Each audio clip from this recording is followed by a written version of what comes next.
On a Sunday afternoon in Tijeras, New Mexico, loud explosions shattered the silence. After the noises stopped, they heard a dog yelp, and then silence. It was clear something awful was occurring inside a house. Later, a young man emerged from the house to speak with police, and his statements, along with what the police discovered, shocked the entire community.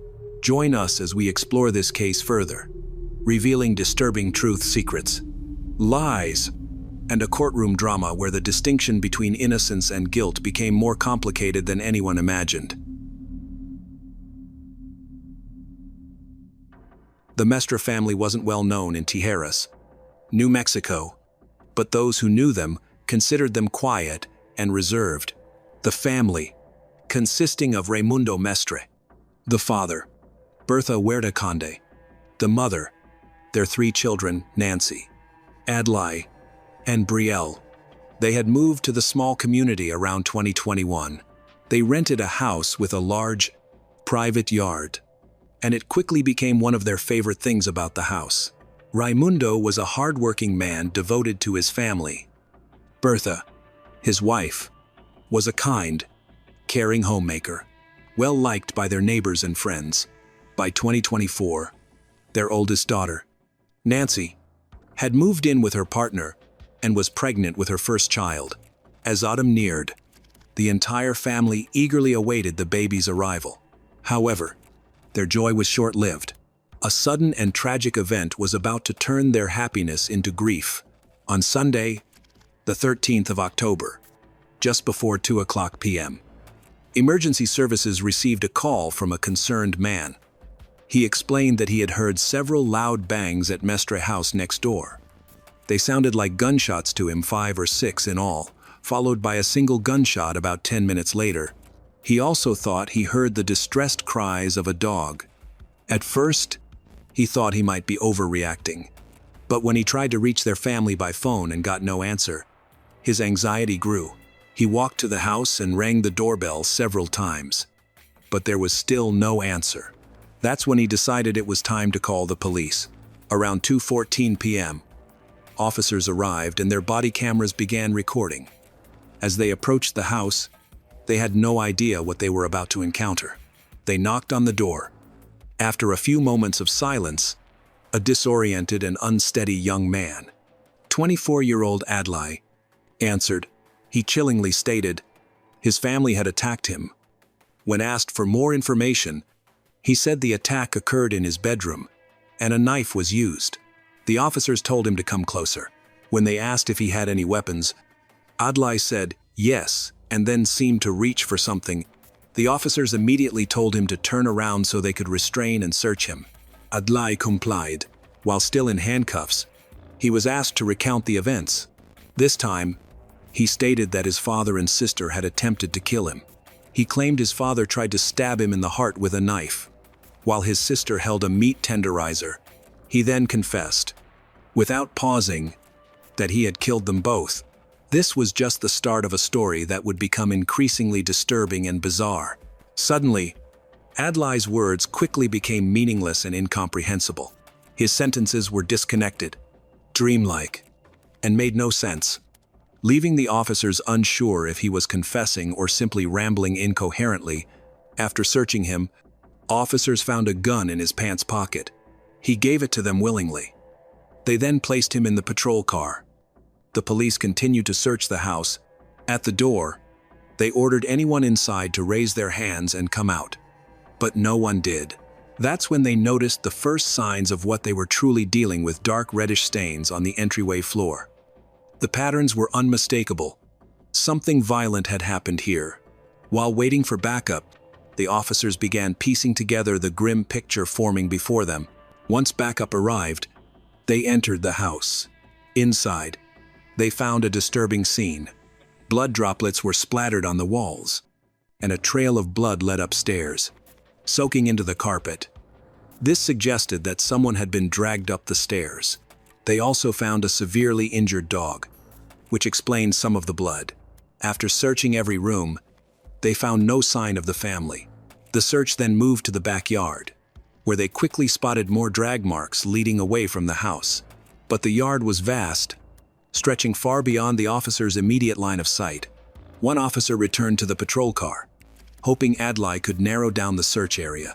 When police approached Adlai, the boy immediately begged not to be harmed. The officer calmed him, explaining they only needed to know the location of his family. Instead of answering, Adlai asked if the officer had seen his dog, sounding strangely excited. The officer repeated his question about Adlai's family. Adlai finally confessed that the bodies were in the backyard. He then directed the officer to where the bodies were. The search team received the information and quickly found the bodies of the Pardus, of Clordes, 46-year-old Raimundo, 51-year-old Bertha, and 17-year-old Brielle. Adlai's confession to ending their lives was, at least in this detail, the truth. After confirming the deaths, police took Adlai in for questioning.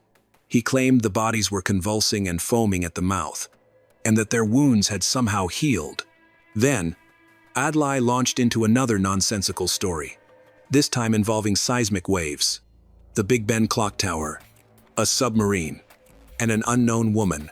The detective let him talk for a few minutes before handing him a pen and a piece of paper and asking him to write down his story. Adlai readily agreed. It was at this point the detective understood this interrogation would be far from typical. After informing Adlai of his rights and making sure he understood them, the detective asked him again about the fate of his family. Ultimately, he confessed to shooting their dog. The animal was rushed for emergency veterinary care, suffering from 3 gunshot wounds. Despite the efforts to save it, the injuries were too severe, and the dog had to be euthanized. Back at the crime scene, investigators recovered a mop soaked with reddish stains. In the interrogation room, the detective continued to press for specifics, asking Adlai where his father had been during the attack and where he had delivered the fatal blows. At first, Adlai's words were nonsensical. Eventually, he stated that his father had been in the living room when he sustained the fatal injuries. Although officers had already located bullet casings inside the house, they also found other evidence, a meat tenderizing hammer stained with blood and a bladed weapon. This combination of clues led them to speculate on the sequence of the killings, but Adlai's statements only deepened the mystery. During the home search, officers found documents from September, just weeks before, showing that Adlai had recently been discharged from a mental health facility. He had been treated there for psychosis. The records mentioned he experienced hallucinations and heard voices. Officers photographed these documents as evidence. Later, when asked what he did with the bodies after killing them, Adlai answered with chilling calm, showing no sign of remorse. He said he had intended to bury them. Among Adlai's incoherent written notes, the detective found disturbing references to possession by dark forces and claims that his family had tried to curse him. It became clear there might be far more to his mental state than he was revealing. Left alone again, his behavior became stranger still. At one point, he appeared to hold a conversation with someone who wasn't there. Then, in an unsettling turn, he urinated into a plastic bottle. When the detective returned and realized Adlai's actions, he reprimanded him, telling him he could ask to go to the bathroom. Once more, the detective stepped out, instructing him to behave himself, but Adlai showed no signs of calming down. Instead, his erratic behavior escalated to a disturbing level. He began shouting to God, then suddenly turned to address the men in the room. Rising to his feet, he moved in a way that, captured on camera, would mark the moment the situation took a sharp, alarming turn. Without warning, Adlai began violently kicking the wall of the interrogation room.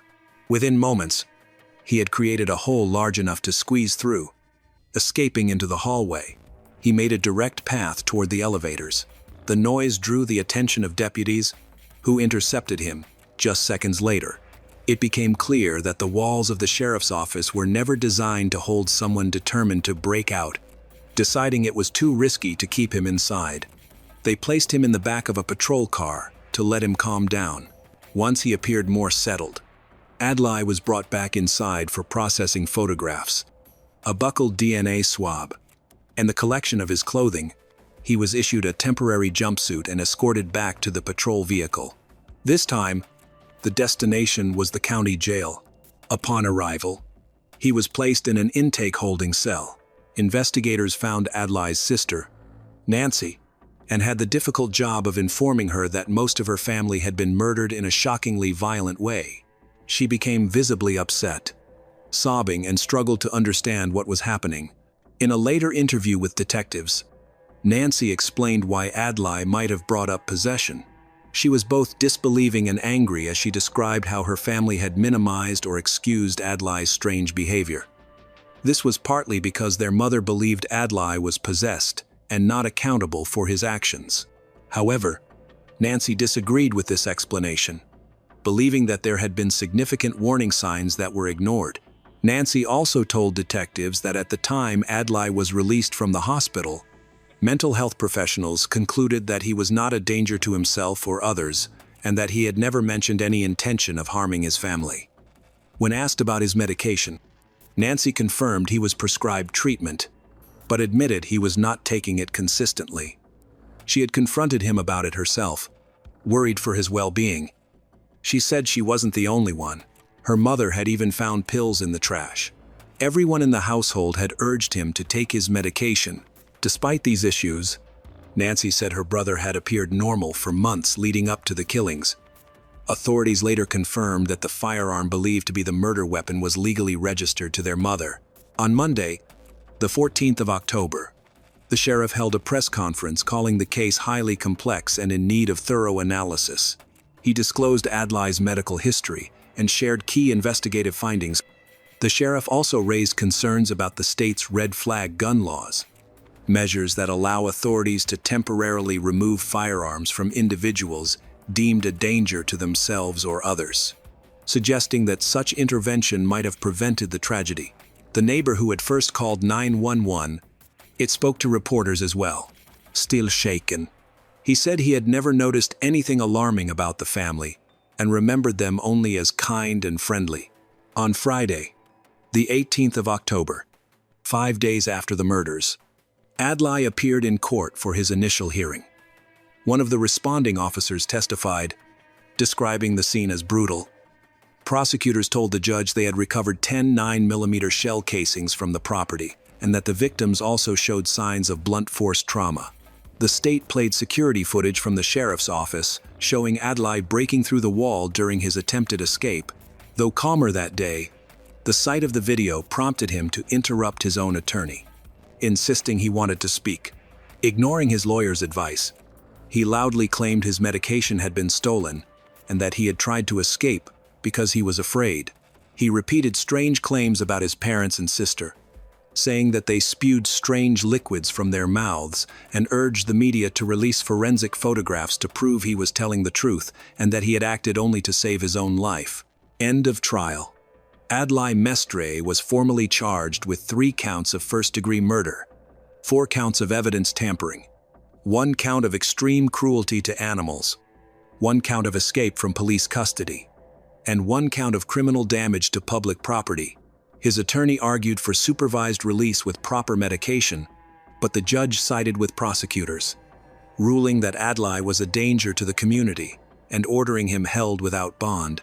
Months later, in April 2025, a judge declared Adlai incompetent to stand trial and ordered him transferred to a mental health facility for treatment. His competency will be evaluated again in the future. For now, no updates have been released, and it is presumed that he remains hospitalized, awaiting the court's final decision.